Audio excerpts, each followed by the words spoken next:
Oke, kita mulai ya teman-teman. Assalamualaikum warahmatullahi wabarakatuh. Waalaikumsalam warahmatullahi wabarakatuh. Oke, hari ini kita adalah pertemuan minggu ke-5 apa ke-4 ya?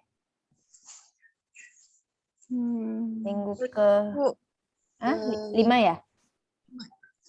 Benar? 5, Bu. Ya, minggu ke-5. 2 minggu lagi berarti teman-teman akan UTS. Ya, mengenai dosen tamu kita gimana? Eca? Sudah ada rekomendasi teman-teman? Belum. Untuk mata kuliah kita? Sudah ada? Belum? Oke, coba nanti kita diskusikan ya. Kalau memang waktunya sudah mepet untuk menjelang UTS, mungkin setelah UTS akan kita adakan ya. Oke, baik teman-teman, karena hari ini tidak ada yang presentasi ya. Jadi saya mau share screen dulu.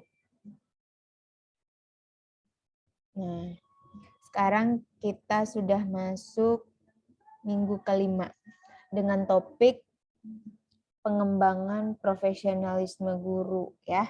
Tahapan pengembangan guru profesional, alur dan kebijakan pengembangan profesi dan karir guru. Oke, baik teman-teman. Coba kita next dulu. Nah, nih, untuk dapat melaksanakan proses pendidikan sebagaimana diamanatkan oleh Undang-Undang 1945, maka diperlukan guru yang profesional. Jadi konteks atau pembahasan kita ini adalah guru atau seorang guru yang profesional terhadap profesinya. Oke. Terus ini ada tahapan pengembangan guru profesional menurut Trianto. Nah, katanya di sini pengembangan profesi adalah upaya gigih, ulet, dan tabah dari seorang guru serta pengawas yang terus-menerus memaksimalkan kemampuannya mengidentifikasikan dan menyelesaikan permasalahan serta kemajuan pendidikan, khususnya di sekolah tempat mereka bertugas. Nah, teman-teman paham tidak pengertian dari profesi ini? Dari bahasa ini paham nggak? Halo? Halo? Iya, Bu. Kok pada diam? Paham nggak? Iya. Paham, Bu. Paham ya kata-kata dari ini, gigih, ulet, tabah, terus katanya di sini pengawas yang terus-menerus memaksimalkan kemampuannya untuk mengidentifikasi. Mengidentifikasi artinya apa? Mengidentifikasi apa artinya? Halo? Halo? Ini pada belum bangun semua nih. Identifikasi artinya apa? Mencari, Bu. Mencari. Menemukan. Oke ya. Terus Menganalisa, Bu. Ya, menganalisa dan menyelesaikan permasalahan serta menetapkan kemajuan pendidikan, khususnya di sekolah tempat mereka bertugas. Jadi profesi guru itu ini lebih kurang adalah tugas-tugasnya, terutama tugas di tempat mereka mengabdi, tugas atau tanggung jawabnya di tempat mereka mengabdi, apa-apa aja yang harus mereka lakukan, apa aja yang harus mereka penuhi gitu. Jadi tidak hanya serta-merta untuk mengajar saja. Ya, jadi apalagi untuk menyelesaikan permasalahan, karena untuk menjadi guru di dalam kelas aja nih, di dalam satu kelas aja pasti banyak sekali masalah-masalah yang akan muncul, baik itu dari dirinya sendiri, dari diri guru tersebut, dari siswanya maupun dari lingkungan sekolah tersebut, dengan teman sebaya, dengan atasan, dengan pimpinan, dengan kepala sekolah dan segala macam. Nah, bagaimana cara menyikapi permasalahan-permasalahan tersebut. Nah, dan di sini ada katanya menetapkan kemajuan pendidikan, dan mau tidak mau salah satu tujuan yang harus ditanggung-jawabi oleh seorang guru itu adalah untuk kemajuan pendidikan, ya. Kemudian macam-macam kegiatan guru yang termasuk kegiatan pengembangan profesi. Ada yang pertama melaksanakan kegiatan karya tulis ilmiah di bidang pendidikan umumnya dan pendidikan agama khususnya. Nah, maksudnya ini apa?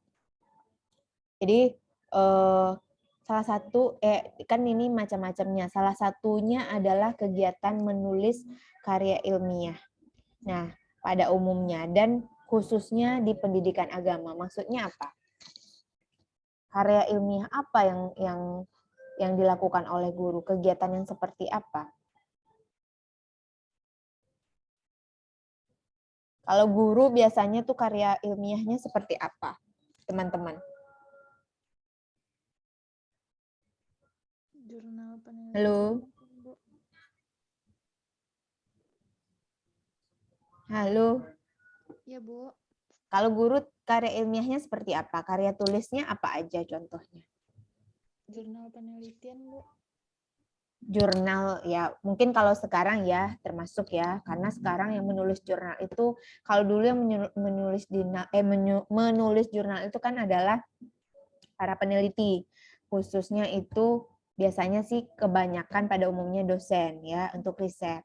Nah, terus orang-orang yang bergerak di bidang sains itu pada umumnya. Kalau pada dahulu kala, kalau guru itu bentuk karya tulis ilmiahnya itu apa? Zaman-zaman dahulu. Sekarang iya mungkin Buku. dituntut. Ya, silakan. Buku. Oh iya, pintar sekali. Buku. Jadi salah satu karya tulis ilmiah seorang guru itu adalah menulis buku.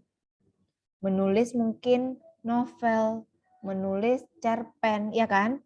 Itu salah satu bentuk karya tulis ilmiah yang dilakukan oleh guru. Nah, buku di sini yang dimaksud buku apa? Mungkin karena tujuannya tadi memajukan pendidikan, ya salah satu adalah buku ajarnya.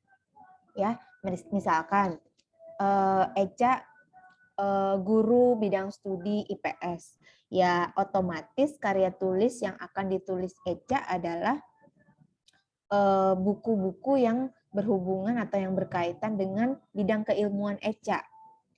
Nah, itu yang termasuk dengan menulis karya ilmiah atau karya tulis ilmiah. Ya, kemudian misalkan ada guru bahasa Indonesia, dia bisa membuat cerpen, bisa membuat novel, bisa membuat apalagi ya, biasanya kayak komik-komik itu lebih paham lah orang-orang bahasa seperti orang bahasa Inggris, bahasa Mandarin dan segala macamnya, pasti paham bagaimana cara membuat novel. Kan beda cara membuat novel dengan cara membuat buku. Ya, kalau buku beda lagi panduannya, novel mungkin beda lagi prosedurnya. Cerpen juga, terus apalagi komik juga gitu, apalagi jurnal, ya. Nah, itu pada dahulu. Kalau sekarang mungkin guru itu juga sudah dituntut untuk membuat jurnal, ya.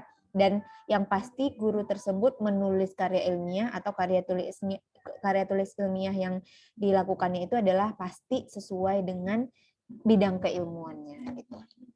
Oke, yang kedua adalah menemukan teknologi tepat guna di bidang pendidikan. Nah, ini maksudnya apa? Menemukan teknologi tepat guna di bidang pendidikan. Ini maksudnya apa? Kayak sarana prasarana dia buat mengajar gitu, Bu. Kayak contohnya laptop, proyektor. Media ya, lebih kepada media. Nah, di sini kan ada kata-kata menemukan. Mungkin gini ya, sebenarnya kan laptop, proyektor dan segala macam itu kita sudah kenal, semua orang rata-rata pada kenal ya, apalagi yang bergerak di bidang pendidikan pasti tahu laptop itu apa, seperti apa gitu kan, proyektor itu apa. Nah, kata-kata menemukan ini mungkin cara pakainya, cara gunanya. Mungkin jadi beberapa orang guru atau kelompok guru itu dia menemukan ide untuk memanfaatkan teknologi tersebut menjadi media pembelajaran yang interaktif, yang efektif tentunya sesuai dengan tujuan pendidikannya, kemajuan pendidikannya. Dan itu juga pasti dilakukan sesuai juga dengan bidang keilmuannya. Ya, jadi harus linier, harus berhubungan, harus berkaitan, ya. Itu contohnya. Kalau sekarang rata-rata kan kalau sebagai untuk media pembelajaran, kalau menggunakan laptop dan proyektor, mungkin teman-teman sudah pada tahu ya. Teman-teman kan sudah dari semester 1 sampai sekarang semester 5, pasti melihat, kita katakanlah dosennya, cara dia memanfaatkan teknologi itu seperti apa. Mungkin ada yang dosen teman-teman yang kreatif, imajinatif, menampilkan video-video yang bermanfaat, yang unik, yang lucu mungkin ya. Dan mungkin ada juga yang monoton, mungkin seperti saya gitu kan. Karena kan tergantung juga keahliannya. Bagi yang dia punya ide kreatif, mungkin dia bisa nih ngedit PowerPoint ini sebagus mungkin gitu ya. Ada sound-nya, ada animasi dan segala macam gitu. Teman-teman pasti juga sudah mendapatkan mata kuliah itu. Sudah kan? Media ya, media pembelajaran atau apa ya? Sosial media, Bu. Sosial media, boleh ya. Media pembelajaran juga ya. Ya, Nah, Bu. oke. Terus yang ketiga adalah membuat alat peraga atau alat pelajaran atau alat bimbingan. Nah, kalau tadi kan menemukan teknologi sebagai perantara penyaluran informasinya, penyaluran pembelajarannya. Sekarang membuat alat peraganya. Nah, contohnya di sini apa? Alat peraganya di sini tuh maksudnya apa? Alat peraga, alat pelajaran, atau alat bimbingan. Maksudnya apa? Kayak misalnya kalau belajar IPA itu ada kayak alat-alat buat peraga, misalnya organ tubuh manusia gitu kan, Bu. Tari, suaranya kecil banget, Tari. Iya, suara Tari kecil. Ya, saya dengar kok kata Tari tadi, misalkan contohnya guru IPA gitu kan, membuat alat peraga tentang organ tubuh ya. Di sini ada kata membuat. Nah, mungkin kita sudah sama-sama tahu, kalau udah kebayang kan patung yang organ tubuh manusia yang biasanya sering dibawa-bawa guru biologi kita, tahu, kebayang kan ya? Iya, Bu. Nah, mungkin di sini kata-kata membuat ini adalah lebih kepada kreasi dari guru-guru itu sendiri gitu kan. Misalkan dia buat dari karton, dia buat gambar mungkin gitu kan, dibuat gambar di karton yang berukuran besar gitu. Ya katakanlah melukis organ tubuh tersebut mulai dari kepala sampai isi-isinya gitu. Nah, lebih kurang seperti itu. Mungkin alat peraga lain mungkin? Peta, Bu, peta. Nah, peta. Teman-teman, saya masih ingat nih karena ada yang bilang peta ya. Saya masih ingat waktu saya SD ada satu, kalau di SD kan nggak ada ya, nggak ada guru bahasa, nggak ada guru matematik ya kan, yang ada hanya guru kelas. Jadi ibu itu saya masih ingat namanya Ibu Zulhefni Yenti. Ibu itu adalah guru kelas 6. Dan ibu itu kalau saya perhatikan, beliau bidang keilmuannya itu, saya nggak nanya juga waktu itu karena juga nggak ngerti kan, nggak paham. Kalau saya analisa, beliau itu bidang keilmuannya adalah geografi. Ya, kenapa? Karena gini, misalkan kita mau bahas benua Eropa, benua Afrika dan segala macamnya tentang di globe itu, beliau itu sudah bisa sambil menjelaskan nih, sudah bisa menggambarkan tanpa melihat apapun di papan tulis. Sudah bisa langsung bikin peta. Sehingga ketika beliau menulis di papan tulis, mulutnya juga masih menjelaskan gitu, kita kita merasa kagum, kita merasa wow, pintar sekali ibu ini lagi nulis. Nah, ini letak ini di sini, Amerika di sini ya, ini di sini ya, ini di sini ya gitu. Nah, jadi kita ditulislah pakai kapur yang warna-warni. Kapur kan dulu juga ada warna-warni kan. Nah, sehingga peta yang digambar di papan tulis itu sebenarnya kan kalau kita bayangkan biasa aja ya biasa aja. Tapi dengan dia menggambar tanpa melihat atlas, tanpa melihat apapun, itu menjadi daya tarik tersendiri buat kita sebagai siswa gitu. Apalagi diwarna-warnain pakai kapur yang bagus-bagus yang warna-warni itu gitu. Jadi membuat kita tertarik gitu. Itu waktu saya SD. Waktu saya ngajar saya pernah ngajar di SMP, teman-teman bayangkan, siswa saya nggak tahu di mana letak Pulau Bali itu nggak tahu. Nggak tahu mereka kalau Pulau Bali itu di mananya Indonesia. Nggak tahu mereka. Saking butanya itu. Sama peta sama ya kalau dulu kan kita bahasanya tuh atlas ya, saking butanya. Ya, itu masih dalam lingkup negara kita loh, masih dalam Indonesia. Nggak tahu di mana Pulau Bali di mana. Yang tahu mereka cuma tempat tinggalnya doang gitu. Nah, betapa disayangkan gitu. Ya. Jadi kita nanti kalau jadi guru harus lebih kreatif, apalagi guru kesenian. Ya, nih ada ngomong-ngomong seni nih yang D, katanya menciptakan karya seni baik seni umum maupun seni yang bernafaskan keagamaan.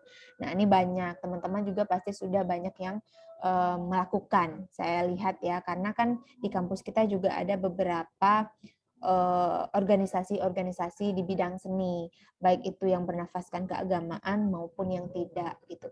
Bagi teman-teman yang pintar mengaji, misalkan mungkin bisa dilatih lagi murotalnya dan segala macamnya. Bagi teman-teman yang pintar nasyid, mungkin bisa lebih diperdalam lagi gitu. Nah, dan guru-guru yang seperti itu jangan diremehkan karena kalau kita misalkan nih kita jadi guru gitu kan, kita jangan meremehkan orang yang bisa kemampuan-kemampuan lain termasuk seni karena ada gunanya. Ada contohnya misalkan di kampus kita ini dosen-dosen atau karyawan yang ahli atau bisa gitu kan membacakan doa misalkan yang bernafaskan keagamaan di suatu event itu pasti akan berguna sekali tanpa kita harus menyewa keluar gitu. Jadi kalau bisa di dalam suatu organisasi itu semuanya ada divisi-divisi. Seperti teman-teman ada divisi kerohanian, ada kesenian, ada pendidikan, ada apalagi pengabdian dan segala macam gitu. Nah, nanti antara satu divisi dengan divisi lain itu baiknya hendaknya itu bertukar pikiran sekali-sekali ngumpul campur itu divisi, bertukar pikiran, tampilkanlah apa yang bisa ditampilkan yang bisa dilihat oleh divisi lain. Oh, ternyata cara mengaji yang benar itu seperti ini.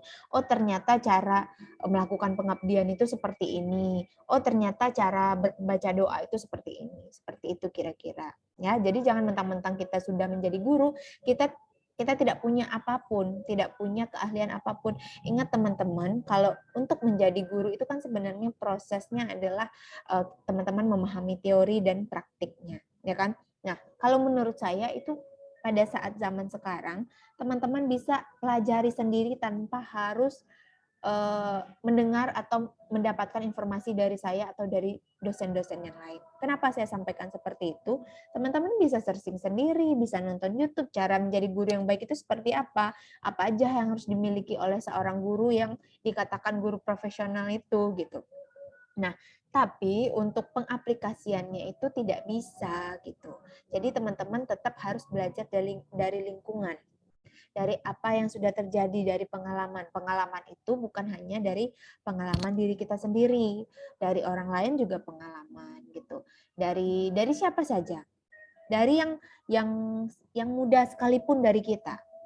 Selagi itu masih logis dan masuk akal ya bisa diterima, kenapa tidak gitu. Ya. Jadi jangan mentang-mentang kita emang niatnya mau jadi guru, yang lain kita tidak miliki gitu. Karena untuk nantinya ini sekarang aja persaingan sudah semakin ketat. Untuk nantinya tidak hanya penguasaan teori materi kita yang dibutuhkan lagi, tapi yang dibutuhkan itu adalah soft skill dari masing-masing teman-teman. Itu sangat-sangat dibutuhkan. Bagaimana cara teman-teman itu berhadapan dengan dunia luar, ya. Ya salah satunya adalah pesaing-pesaingnya nanti, pesaing dalam mencari pekerjaan, pesaing dalam suatu pekerjaan. Jadi yang dibutuhkan adalah soft skill. Ya, jadi teman-teman itu harus tahu keahliannya apa dan harus dilatih.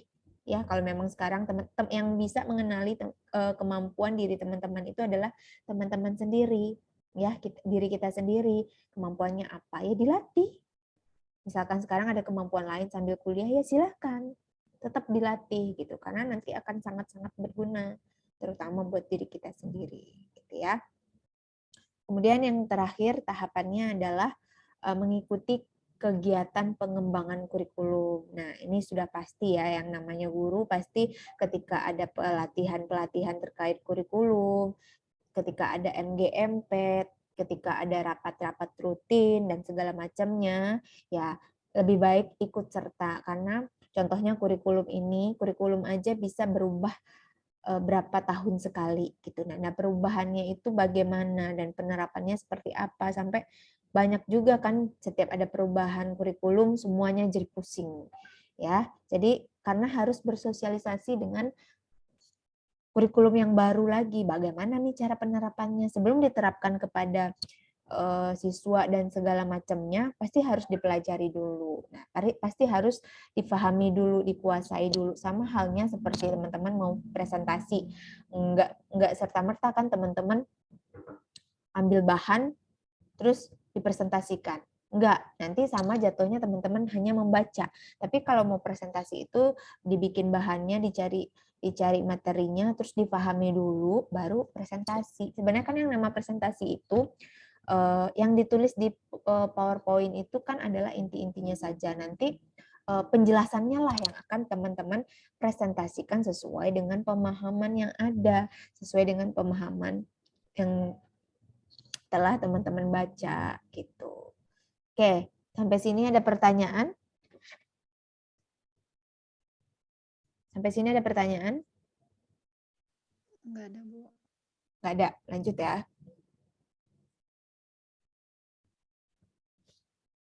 Nih, kita lanjut. Seorang guru yang profesional dituntut dengan sejumlah persyaratan minimal.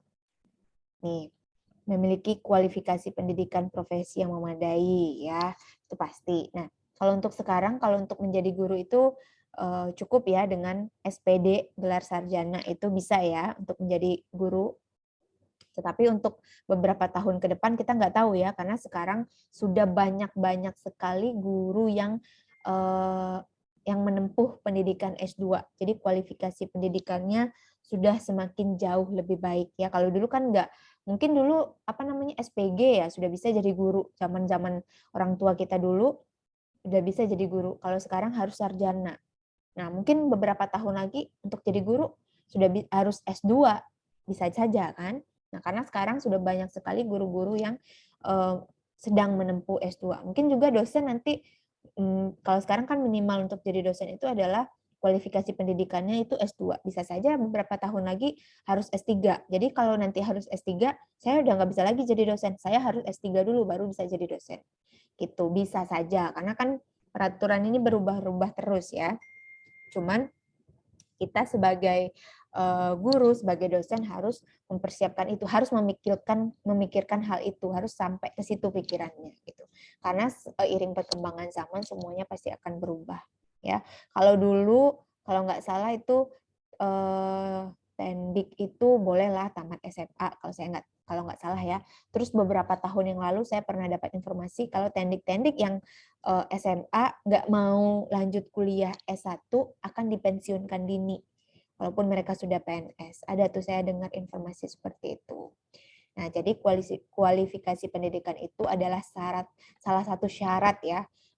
Sama mau syarat melamar pekerjaan, mau syarat jadi guru. Nah, paling pertama itu dilihat dulu untuk saringan awalnya adalah administrasinya gitu ya. Jadi dilihat kualifikasi pendidikannya memenuhi atau tidak ya. Oke. Kemudian memiliki kompetensi keilmuan sesuai dengan bidang yang ditekuninya. Nah, nggak tahu ya, saya lupa apa gimana, pernah nggak saya ngomong di kelas ini, mungkin dulu, kalau ini kan katanya kompetensi keilmuan sesuai dengan bidang yang ditekuni. Kalau linearitas itu sekarang itu sangat dijunjung tinggi. Jadi misalkan nih, seperti saya S1-nya pendidikan, S2-nya juga pendidikan. Jadi ketika nanti saya melamar menjadi dosen, melamar di instansi pemerintahan yang membutuhkan linearitas yang sesuai dengan bidang keilmuan, itu saya sudah memenuhi syarat. Kan ada juga dosen tapi MM itu kan magister manajemen murni ya, manajemen murni, bukan khusus pendidikannya gitu. Itu salah satu contohnya. Jadi kalau bisa kompetensi keilmuan kita itu sesuai dengan bidang yang kita tekuni. Ya kalau saya pendidikan ya saya jadi guru, kalau enggak jadi dosen. Itu contohnya. Ya, kalau sekarang kan enggak. Mungkin teman-teman juga lihat beberapa dosennya yang mempunyai gelar SE, MM, ya kan. Ada yang kerja di bank kan, ada juga yang jadi dosen. Nah itu seperti apa? Mungkin apa namanya? Fokusnya mungkin kerja di bank, terus sambilannya jadi dosen, ya boleh saja gitu kan. Nah kalau mau jadi dosen baiknya yang kalau MM itu apa namanya gelarnya ngajar sarjana manajemen. Kalau sarjana manajemen SE ya, kalau sarjana ekonomi, kalau manajemen itu masuk SE itu contohnya. Kalau yang khusus pendidikan ya baiknya yang bidang keilmuannya pendidikan juga gitu. Paham ya teman-teman? Paham ya? Paham, Iya, Bu. Bu. Oke. Kemudian memiliki kemampuan berkomunikasi dengan baik, yang baik dengan anak didiknya. Ya, tentu pasti ya. Komunikasi ini adalah kalau saya sampaikan nih, kalau untuk di lingkungan kerja, seandainya ngelamar pekerjaan sudah diterima, ini yang paling nomor satu dilihat oleh lingkungannya itu adalah komunikasi. Ya, baik itu pekerjaannya guru, baik itu dosen, baik pun di perusahaan banker sekalian yang dilihat itu komunikasi. Kenapa dinilai komunikasinya? Apakah dia bisa menyampaikan pesan dengan baik kepada orang? Terus apakah orang yang menerima pesan itu bisa mendengar dengan jelas, bisa memahami dengan baik gitu sehingga apa tujuan dari pesan itu mereka tahu gitu. Nah, itu intinya kenapa komunikasi itu sangat penting. Jangan sampai miskomunikasi. Kan sering mendengar kata-kata seperti itu, jangan sampai miskomunikasi. Yang si A bilang ini, yang si B nyautnya yang lain gitu. Jangan sampai terjadi hal-hal seperti itu. Karena untuk di dunia pekerjaan, kalau terjadi miskomunikasi itu bisa menimbulkan risiko-risiko yang tidak kita inginkan gitu. Apalagi menjadi seorang guru ya. Nah, apalagi di sini kan berkomunikasi yang baik dengan anak didiknya. Nah, saya kalau membaca anak didiknya ini berarti orientasi kita itu adalah kepada siswa ya. Nah, apalagi kalau siswanya SD, SMP gitu kan masih apa ya, masih rentan lah umurnya gitu. Nah, kita bagaimana cara menyikapinya bisa berkomunikasi dengan baik dengan lawan bicara kita itu. Kita harus tahu, oh sekarang lawan bicara kita itu seumuran dengan kita. Lawan bicara kita itu di bawah kita atau di atas kita. Kalau di Minang itu ada pepatahnya. Ada kata melereng, mendaki, menurun, mendata. Mendatar itu ke sesama, melereng ke siapa, mendaki ke siapa gitu. Jadi apalagi ke anak didik. Jadi misalkan nih, kalau kita sudah tahu watak kita keras, cara ngomong kita kasar di hari-hari misalkan ya, ketika kita menjadi guru setidaknya berubahlah dulu topengnya sebentar. Karena yang kita hadapi berbeda. Ya, coba seperti itu. Kalau bisa berubah selamanya ya. Karena apa ya? Ketika kita berkomunikasi, ketika kita mulai ngomong, itu orang udah nilai ya. Semua yang mendengarkan pasti sudah mulai menilai. Ini ibu ini kayaknya lembut deh. Ini ibu ini kayaknya kasar deh. Ini ibu ini kayaknya gini. Kadang niatnya baik, tujuannya bagus, cara penyampaiannya nggak bisa saja menimbulkan miskomunikasi sehingga terjadi hal-hal yang tidak diinginkan. Apalagi kalau guru PAUD. Guru PAUD itu kalau bisa itu mulai dari masuk sekolah kelas itu mungkin harus dengan senyuman, nyanyian dan segala macam sampai keluar kelas ya. Harus karena apa namanya? Itu akan ngefek kayak mood dari anak-anak PAUD tersebut. Itu anak PAUD loh. Jangankan anak PAUD, kita aja sampai sekarang juga masih seperti itu kan. Mungkin teman-teman pernah melihat dosen atau gurunya. Kita kan nggak tahu, semua orang ini pasti punya masalah. Cuman kan kita nggak tahu mereka lagi ada masalah sama siapa, dengan apa, terus masalahnya apa gitu kan. Tiba-tiba masuk kelas, Assalamualaikum. Terus marah-marah aja dari awal sampai akhir. Kira-kira kita yang mendengarkan jadi fokus atau tidak? Ya tentu tidak kan, jadi pikirannya sudah kemana-mana karena udah kebawa emosi dari awal sampai akhir. Nah, kadang ada juga orang ketika ngelihat lawan bicaranya emosian seperti itu, dia juga kepancing. Nah, ini yang berbahaya ya. Ini menimbulkan pertengkaran, keributan nantinya gitu. Oke. Lanjut. Kemudian mempunyai jiwa kreatif dan produktif ya.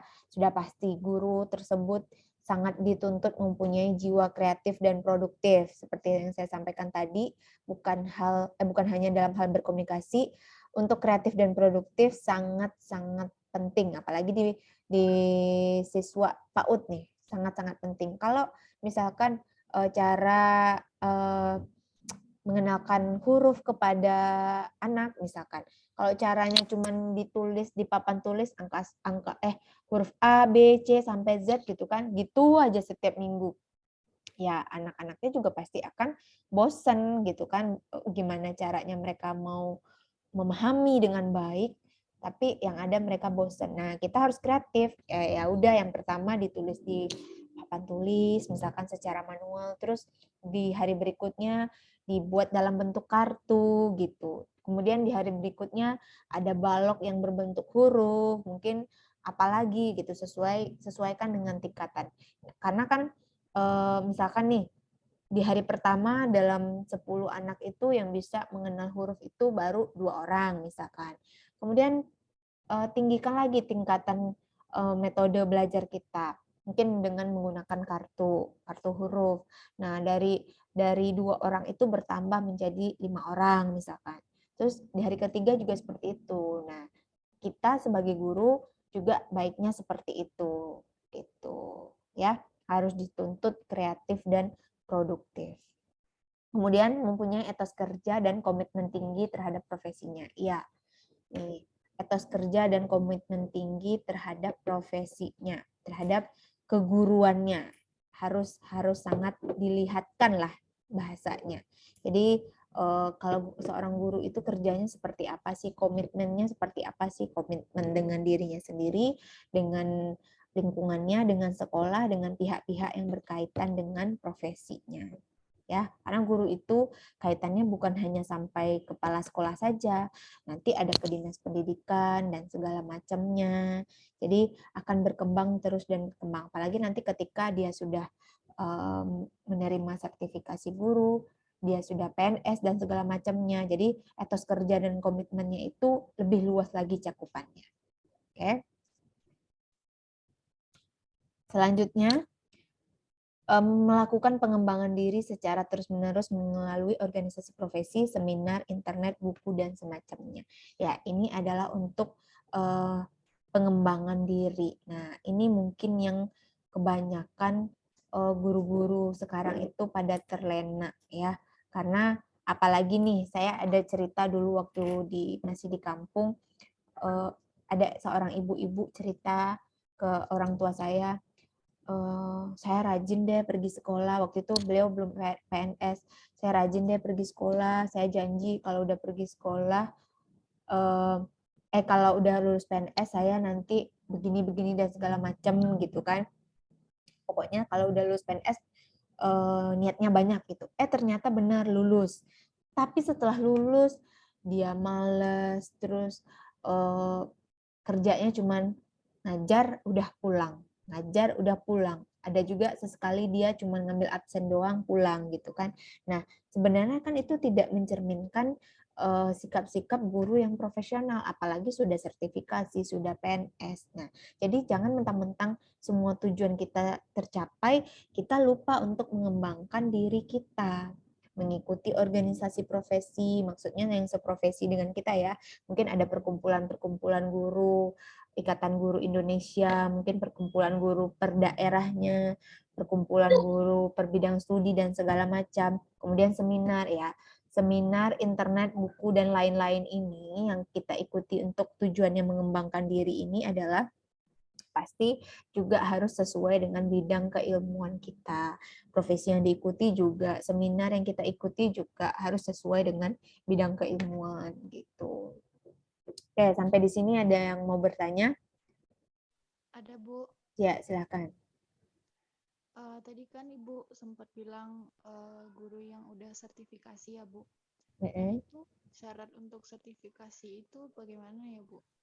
Syarat untuk Apakah kita gurunya itu pindah ke sekolah yang ke pelosok atau bagaimana Bu? Oh, enggak, beda. Nah, jadi gini, mungkin karena nyebut pelosok, mungkin teman-teman pernah dengar yang mengajar di sekolah untuk mendapatkan tersertifikasi guru harus mengikuti program SM3T. Pernah dengar nggak? Iya Bu. Sekolah mengajar di daerah terdepan, terluar, apa lagi ya? Terpencil. Saya lupa, coba teman-teman lihat kepanjangan SM3T itu sekolah mengajar daerah terluar, terdepan, terpencil, apa saya lupa. Terisolir, Bu. Ya, terisolir ya. Terisolir itu sama dengan terpencil ya. Jadi waktu itu adanya program itu waktu saya mau lulus S1. Jadi katanya waktu itu Akta 4 yang menyatakan kita sebagai seorang pendidik itu tidak dikeluarkan lagi pada saat itu ya, tahun 2000, sekitar tahun 2014 lah. Jadi gelar SPD saja waktu itu ya, gelar SPD saja tidak cukup untuk menjadi seorang guru. Bisa, tapi tidak bisa dikatakan sebagai guru profesional dan segala macamnya. Katanya kan kalau kita mengikuti setelah lulus S1, udah kuliah nih 4 tahun, kalau mau benar-benar menjadi guru gitu kan nantinya, tidak mau melenceng mencari pekerjaan lain, terus ikutilah program SM3T tersebut, karena ketika sudah mengikuti program SM3T itu 1 tahun di daerah terluar itu, terpencil itu, teman-teman saya ada yang di Nias, ada yang di NTT, di Flores, ada yang di Papua. Nah, katanya, nggak tahu ya, waktu itu katanya setelah ikuti program tersebut dijanjikan akan lulus sertifikasi guru. Jadi bukan syarat, tapi dijanjikan akan lulus sertifikasi guru dan diutamakan untuk lulus PNS bagi yang mengikuti program tersebut. Kemudian waktu saya akan lulus itu tahun pertama buka SM3T perdana, ya. Jadi senior saya yang di atas saya sudah ikut tuh beberapa, ya nggak banyak sih, 2 apa 3 orang. Terus saya cari tahu sama teman-teman yang lain, apakah benar ketika kita sudah mengikuti SM3T tersebut, ketika kita sudah mendapatkan, kita katakanlah sertifikat atau ijazah setelah mengikuti SM3T itu, kita akan dinyatakan sebagai, kita akan mendapatkan sertifikasi guru, atau kita akan bukan dinyatakan sih, kita akan diutamakan dalam mengikuti PNS, kelulusannya maksudnya gitu ya. Ternyata tidak, teman-teman. Untuk untuk mengikuti sertifikasi guru tetap lagi ikuti prosesnya. Untuk mau jadi PNS tetap lagi ikuti prosesnya. Jadi tidak, ini sepengetahuan saya ya, tidak menjamin itu syaratnya untuk menjadi sertifikasi guru. Untuk sertifikasi guru itu, teman-teman, sama halnya sekarang saya lagi dosen sekarang lagi mengikuti sertifikasi dosen. Ya, syarat-syaratnya itu bidang keilmuan kita itu pengajaran kita, pengabdian kita, penelitian kita, karya tulis kita, terus apalagi pokoknya berkaitan dengan profesi kita itu dikumpulkan. Kalau dulu mungkin masih manual, kalau sekarang itu kalau guru namanya dapodik ya, atau apa saya lupa namanya. Nah, dikumpulkan di suatu sistem, nanti kita melengkapi data kita. Misalkan semester ini saya sebagai seorang guru, saya ngajar mata pelajaran apa saja, terus saya sudah melengkapi RPP, silabus, kurikulum, daftar hadir, terus nilai siswa, terus media pembelajaran, pokoknya perangkat pembelajaran saya sudah siap belum? Yang diminta berapa tahun terakhir.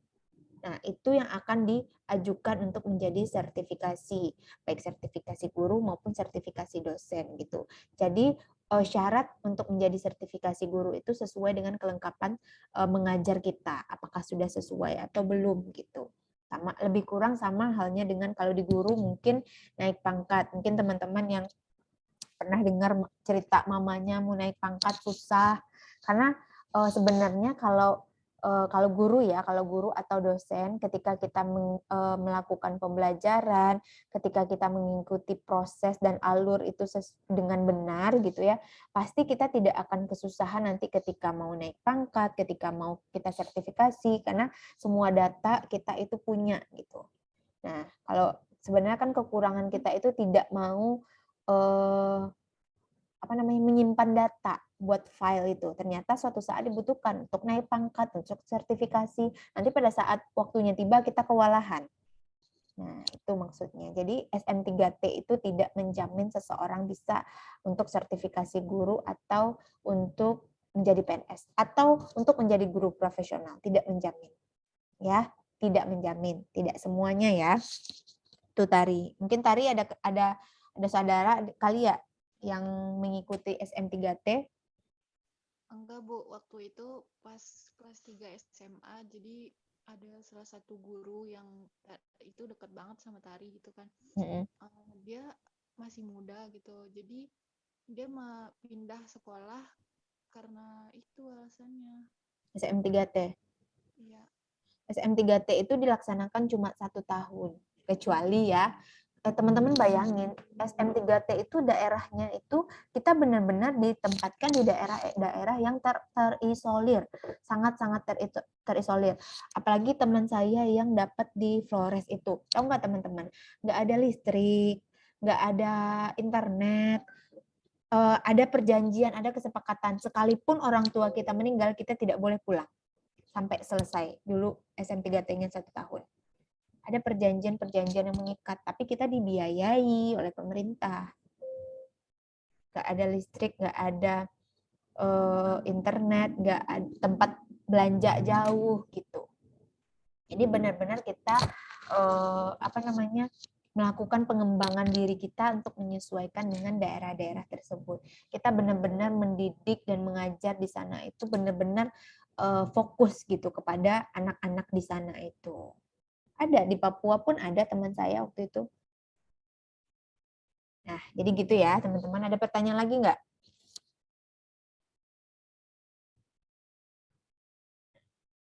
Ada pertanyaan lagi? Cukup? Cukup, Bu. Cukup. Ini ada tahap untuk mewujudkan guru yang profesional menurut si Dian. Katanya penyediaan guru berbasis perguruan tinggi, induksi guru pemula berbasis sekolah, profesionalisasi guru berbasis lembaga atau institusi, profesionalisasi berbasis individu. Nah, lebih kurang ini tuh adalah lebih mengacu kepada zaman-zaman sekarang. Sekarang udah revolusi berapa sih? Udah 5.0 belum?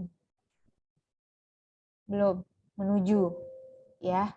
Jadi seperti yang contoh yang kita sampaikan tadi, ada kualifikasi pendidikan itu sangat dilihat. Kemudian etos kerja ini katanya berbasis pendidikan tinggi, perguruan tinggi, berbasis institusi gitu kan. Jadi tidak hanya serta-merta sesama guru lagi, tapi pandangannya karena kan tingkatannya di atas sekolah itu adalah perguruan tinggi gitu. Jadi ini mengacu kepada yang lebih luas gitu.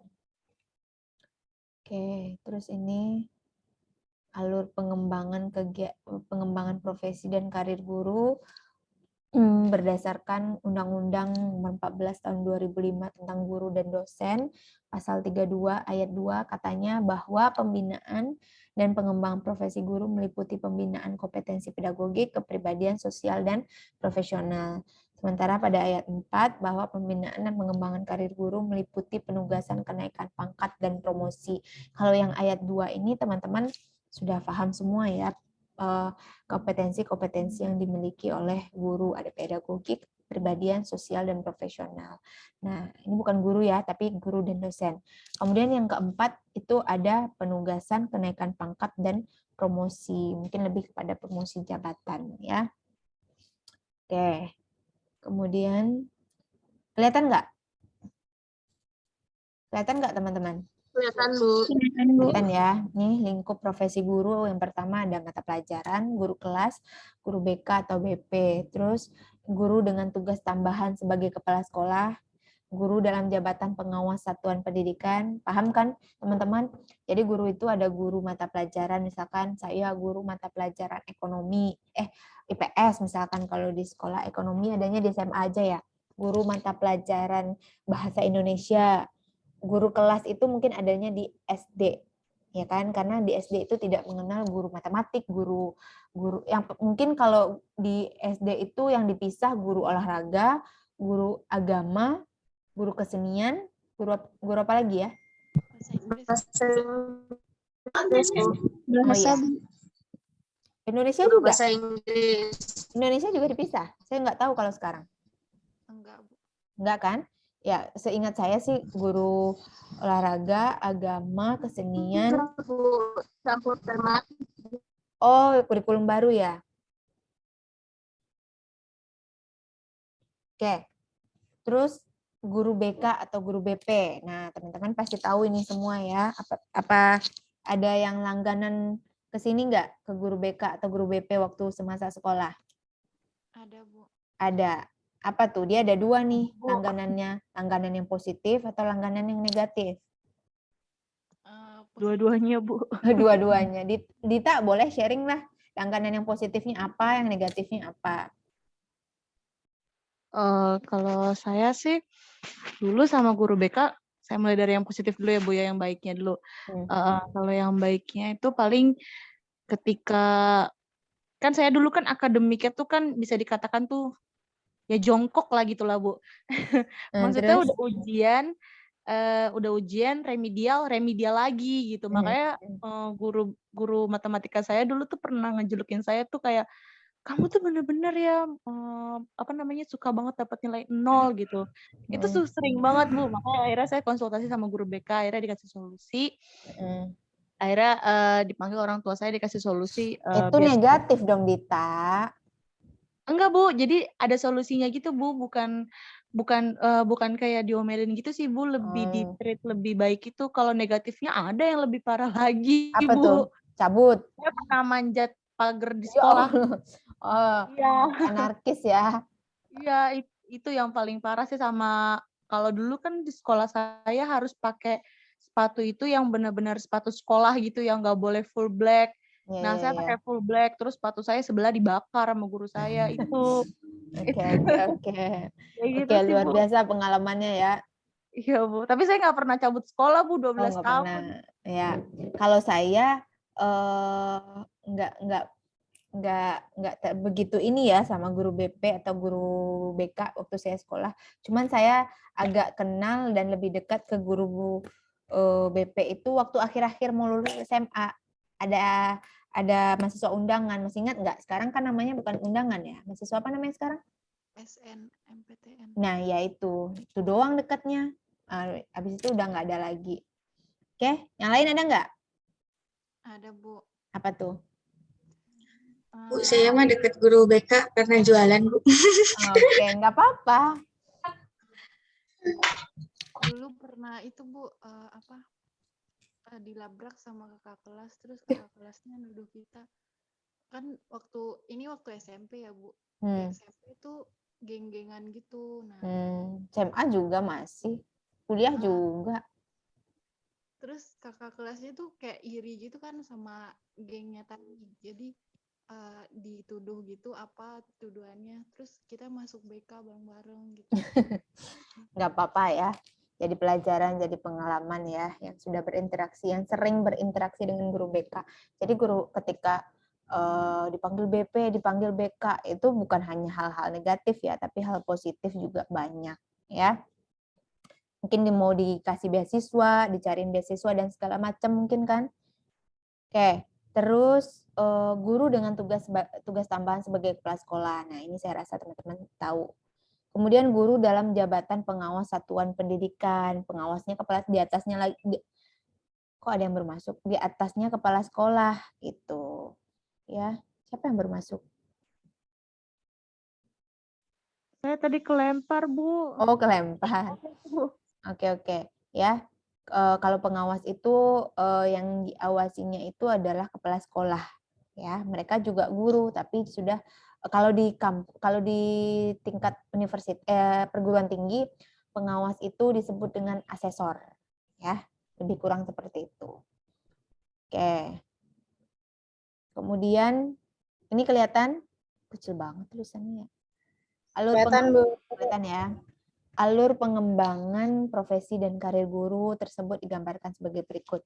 Jadi pengembangan guru itu ada dua, teman-teman. Ada pengembangan karir dan pengembangan profesi. Pengembangan karirnya itu ada penugasannya yang tadi, kenaikan pangkat dan promosi. Kemudian profesinya ini 4 kompetensinya. Yang tadi menurut siapa tadi saya lupa. Menurut undang-undang ya kalau nggak salah tadi. Jadi ini bentuk bagannya sama dengan yang tadi. Kemudian enggak. Sudah sampai di situ teman-teman, ada pertanyaan? Ada pertanyaan tidak?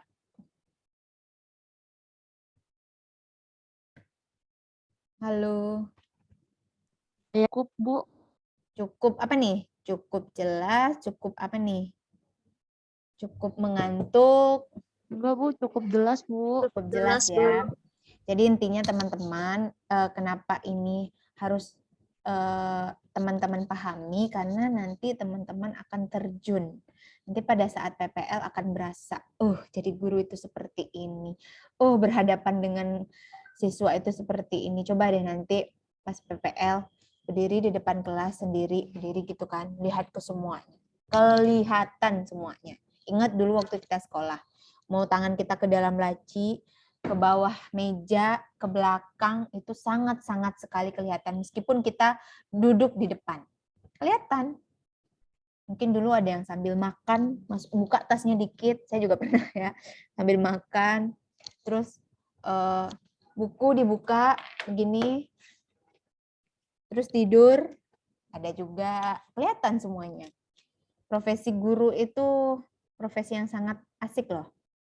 Saya ngajar dulu SMP. Waktu saya PPL yang saya hadapi adalah anak SMK yang luar biasa bandelnya. Jadi intinya tadi kembali ke komunikasi kita, bagaimana cara kita bisa berkomunikasi dengan baik dengan lawan bicara kita, dengan peserta didik kita. Lihat usianya. Kalau anak SMP kita cara ngomongin seperti apa. Kalau anak SMA cara ngomongin seperti apa. Apalagi SMK. Nah, apalagi kalau pada saat PPL kan jarak umur kita tidak terlalu jauh dengan mereka gitu. Ya. Oke, paham sampai di sini? Paham. Paham ya? Saya grogi, Bu, kalau di depan kelas, Bu. Saya mungkin sampai sekarang masih ada sih sedikit-sedikit grogi. Cuman nanti seiring berjalannya waktu, teman-teman sudah terampil. Yang penting yang pertama dulu komunikasinya gitu, agar tidak gugup gitu kan. Nah, agar tidak gugup, kalau mau teman-teman mau ngomong itu, mau presentasi, mau ngajar itu, bikin poin-poinnya dulu dalam bentuk kertas, dalam bentuk atau pernah juga dulu saya lihat guru saya dalam bentuk karton, dibuat poin-poin, dibikin seunik mungkin gitu kan. Jadi kita udah tinggal nunjukin gitu. Terus nanti per poinnya ada yang mau ditanyain nggak? Nah, jadi ketika kita nggak tahu nih mau ngomong apa lagi, makanya lempar. Ada pertanyaan nggak? Nanti ketika ada pertanyaan kan kita bisa mengingat apalagi kembali apa nih yang bisa kita sampaikan. Kayak tadi saya tanya waktu sekolah dulu pernah dipanggil guru BP nggak, guru BK nggak gitu. Nah, jadi ketika ada pertanyaan, ketika mengasih saran atau segala macam, kita jadi ngebuka wawasan gitu loh. Kan ada masanya kita tuh ngeblank loh. Pasti ada ngomong apa lagi ya? Ya udah lempar pertanyaan aja deh. Dari pertanyaan itu kita bisa mengingatkan lagi tuh apa yang mau kita sampaikan tadi gitu. Ya, jadi jangan takut untuk berbicara di depan. Nanti teman-teman akan belajar public speaking, bagaimana caranya berkomunikasi di depan orang banyak, di depan umum gitu. Bagi yang sudah jago ya latih terus. Jadikan skillnya, ya, jadikan skillnya yang bisa bermanfaat. Oke, ada pertanyaan lagi? Sepertinya cukup. Nggak ada yang Cukup ya. Cukup jelas ya. Baik, untuk minggu depan topik 6 saya mau presentasi lagi. Yang belum siapa? Saya belum, Bu. Iis belum. Oke deh, Iis sama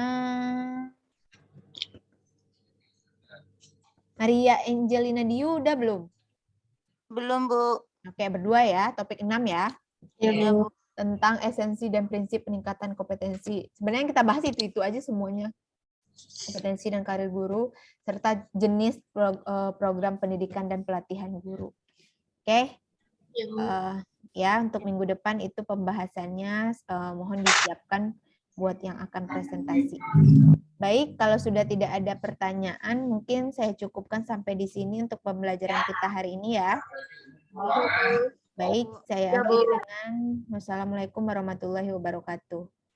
Waalaikumsalam warahmatullahi Absensi jangan lupa ya. wabarakatuh, Bu. Ya, Bu. Baik. Ya, Terima kasih, Bu. yuk.